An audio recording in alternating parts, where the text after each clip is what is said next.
कहेला मन कहेला कि पागल हो जईती, मन कहेला कि पागल हो जईती, याद न आईत कुछ। मन कहेला कि पागल हो जईती, याद न आईत कुछ। दर्द का होला जानियो न पैती, दर्द का होला जानियो न पैती, याद न आईत कुछ। मन कहेला कि पागल हो जईती, याद न आईत कुछ। मन कहेला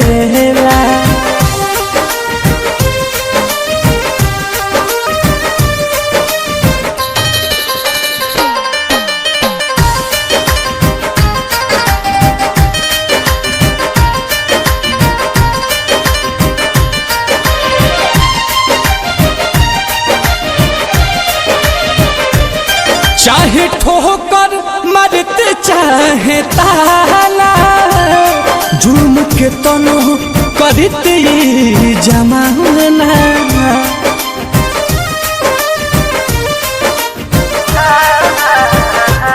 ना लगित बोझ जिंदगी के ढोबल, पास रहती न गम के खजाना। कौनो बतिया पर कौनो बतिया पर नहीं पछतैती, कौनो बतिया पर नहीं पछतैती, याद न आईत कुछ। मन कहेला कि पागल हो जईती, याद न आईत कुछ। मन कहेला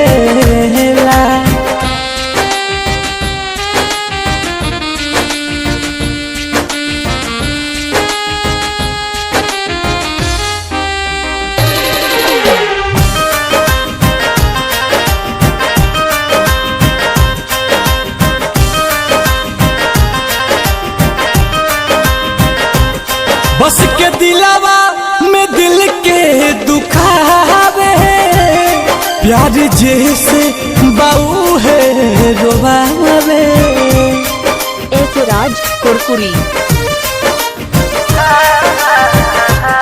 आस टूटे तब नहीं कुंदन, बिना उनके न कुछ मन के भावे। नील कमल ना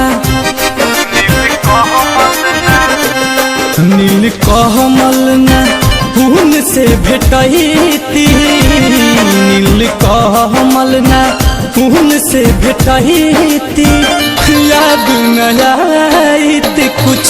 मन कहेला कि पागल हो जईती, याद न आईत कुछ।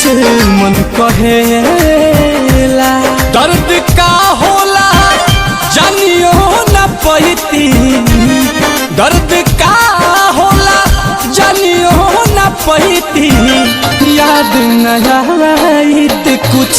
मन कहेला कि पागल हो जईती, याद न आईत कुछ। मन कहेला